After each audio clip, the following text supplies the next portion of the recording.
Welcome back to the channel. Today we dive into the latest controversy surrounding the release of Epstein estate documents to the House Oversight Committee. A congressman is pushing back hard, raising questions about authenticity, timing, and political motives. Let's break it down step by step. The congressman begins by pointing out a troubling contradiction. While some officials claim certain programs don't exist, millions of taxpayer dollars are quietly being allocated to them. This, he says, is proof that the federal government is hiding something from the public. Attention then shifts to whistleblowers. According to the congressman, these individuals are being threatened, mistreated, and silenced, rather than being protected. Their testimony could expose major truths, but the cost to them personally has been immense.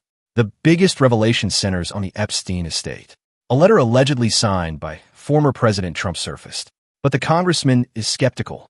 He questions whether the signature is real, suggesting it may have been produced using an auto pen or even forged. You'll have individuals in the department say they don't exist, but then there's line items where they're spending millions for tax dollars looking into this. It's ridiculous. Something's going on. There's something else out there, and the federal government just doesn't want people to know.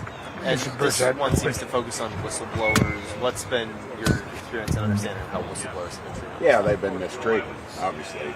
They've been threatened, and hopefully get to the bottom of that as well. Congressman, your reaction to this Epstein estate documents that were released to the House Oversight Committee, specifically the president's letter that he sent apparently to Epstein, that is part of these documents? That's the first I've heard about it, honestly. This is the letter. You want to look at it? You want to look at it? Is that the one he said didn't exist? Yeah, he said it didn't exist. That's his signature. Yeah. Well, I don't know. I mean, anybody can do a signature. We've seen auto pens been used quite a bit with the Biden administration. So I've never known Trump to be much of an artist either. So I kind of draw that into question. There's a history of him. But the thing is, it's been there for 4 years, and now it's just come out. And I just don't buy So you think really someone might have just forged this somehow and sent Yeah, this I to the mean, Epstein somehow estate? it's so easy to do. I just don't buy any of it right now because we have a prior administration that's had a history of dishonesty, and they bring something like this out now. Why wouldn't they bring it out during the campaign? This was If the they- Epstein estate. It wasn't in the I mean, how would it gotten? It's been, but they've had a hold of it since then. But the I Epstein. mean, they've had all this stuff for 4 years, and now they're bringing it out. I just don't buy But it. it was the Epstein estate. It's a 2003 book. So how could it have been forged? Or how could they? Do we know it? I mean, was I there in 2003 when they got it? Were you? No, that's the problem. You got to look at the chain of command on this stuff, and that, to me, it's just bogus. The whole thing is bogus right now with that stuff. Let's just get to the bottom of it. Let's go through what we've got in oversight. I trust Chairman Comer to do it. He's told me they're looking through, and we've got tens of thousands of files to look through. Let's just look through those. Why not sign on to the discharge petition? We've already got all the information they've got. Why is the rush now? The Democrats have had this for 4 years. I think it's more just to obstruct what's really going on, and I don't buy any of it.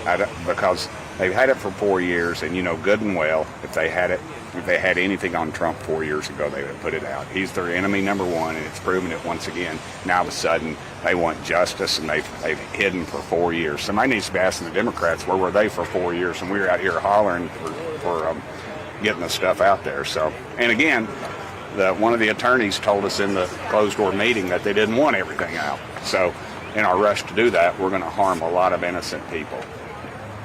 Appreciate the time. Thank you. All right. Thanks, guys. If you want clear, no-nonsense breakdowns of stories like this, make sure to hit that subscribe button and turn on notifications so you don't miss future updates. The congressman argues that if Democrats had truly held damaging evidence against Trump, they would have released it during the campaign, not 4 years later. He accuses the prior administration of dishonesty, withholding critical documents, and now attempting to obstruct oversight with selective disclosures. Despite the controversy, the congressman says he trusts Chairman Comer to thoroughly review the tens of thousands of files still under investigation. He warns against rushing disclosure, stressing that it could harm innocent people caught up in the case. His message is clear. Transparency is vital, but timing and accuracy are just as important. This explosive exchange sheds light on deep divisions over how information is handled, who controls it, and how it's weaponized. The call is not just for answers, but for accountability. The debate over the Epstein documents is far from over and will continue to follow every development. Stay tuned.